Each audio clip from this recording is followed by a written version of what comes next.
Well, putting plants in containers lends an element of flexibility that's not there when they're planted in ground beds. And today I wanted to talk to you about one of the really big trends in container gardening, and that is these combination planters with several different plants all in one container. Well, when you go to put one of these together, it can be kind of confusing at first. However, if you follow some simple steps, the assembly of one of these containers will get a lot easier. Now, the first thing that you want to think about when you're assembling a container is to match the cultural requirements of the plants.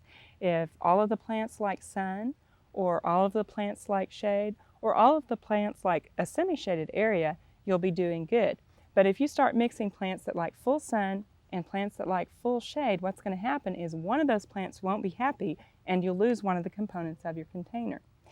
The other cultural requirement that you need to watch is their water requirements. If they like to be on the dry side, then group plants that like drier soil together and plants that like wetter soil together.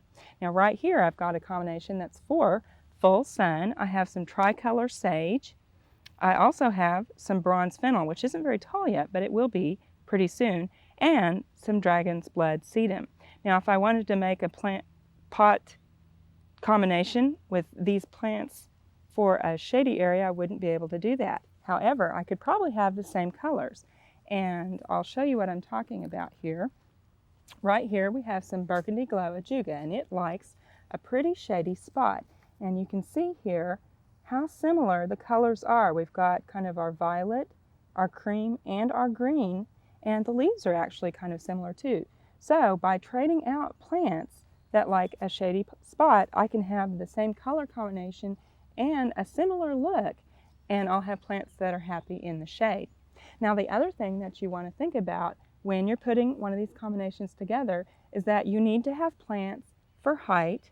You also need to have plants that kind of bush or spread out, and you need to have plants that trail. Now you could have one of each or you could have several of each, but you need to have those three elements, and that will be more pleasing to the eye. Now I've got several combinations over here, and we're going to move on over and take a look at those. Now right over here I have several plants, and this grouping that I have gathered together here are all for a full sun situation, and I was going to show you some of these combinations. Now right now you can go on anything, you can go on color, foliage, or texture, but what I've kind of gone with here is similar to one of our theme gardens, the Roy Garden. I've got red, orange, and yellow.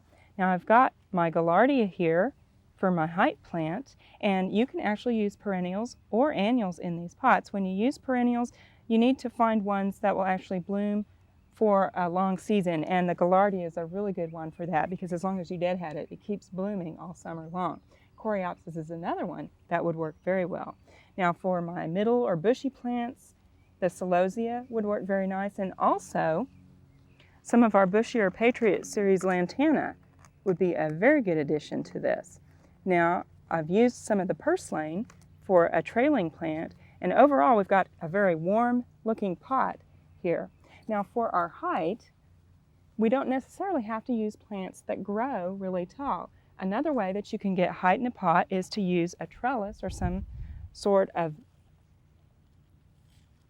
a frame and put a vining plant in it. So I can put this in the pot, add my vining plant, and I've got that element of height. So you can either go with a vining plant or a plant that has an upright growth habit to it to get that height element to your pot. Now for trailing plants, I've got some more selections here. For a full sun situation, either sedums, and sedums come in all sorts of different colors. And here I've got two very different looking sedums. And also, the ornamental sweet potatoes make great trailing plants for these component pots. Now, as we move on over here to a combination that would like a shady area, we'll start with some of the trailing plants that are available. And of course, English ivy is kind of our classic trailing plant. But even with English ivy, you can get quite a bit of variation in texture. Just look here between standard English ivy and needlepoint ivy, and you can see we have quite a bit of difference. You can also use ajuga or some of our moneywort, and vinca is another great trailing component to planters. Now for some of our bushing plants, this is a fun one. This is pink splash, And also, some of our New Guinea impatiens, they have pretty leaves and they also have these beautiful flowers. Now, caladiums are another good element and they add a lot of height. And I actually like this combination of the pink splash plant with this caladium. Isn't that pretty? They basically have the same colors, but one of the leaves is quite a bit smaller than the other and it's kind of reversed. So anyway, you can just play with that. You can either go with flowering plants or plants that just have foliage, but have fun. But just make sure that you match the cultural requirements and that you have those three elements: height, kind of a bushy plant, and a trailing plant. Now when you get ready to start planting them, there are a couple things that you want to think about, and just quickly I'm going to go over some of those container planting basics. First thing, get a pot that has a drainage hole in it. We always stress that.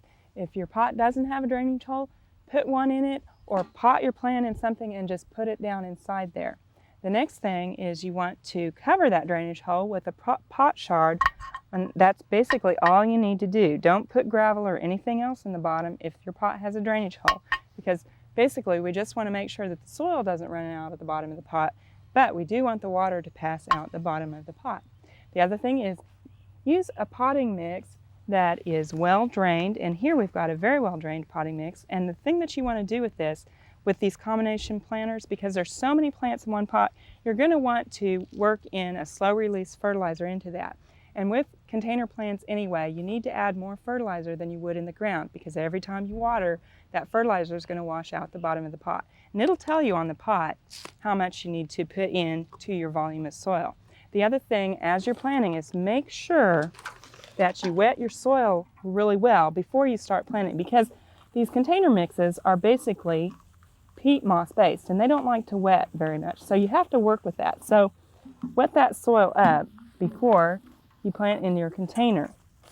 And after you've got them all planted, watch the water, because there's a lot of roots in that pot once those plants start growing. And during those hot summers, you're going to want to check the water sometimes twice a day. But if you think about all of these things, you'll have some great container plants for your own patio. We hope you've enjoyed this classic from the Oklahoma Gardening Vault.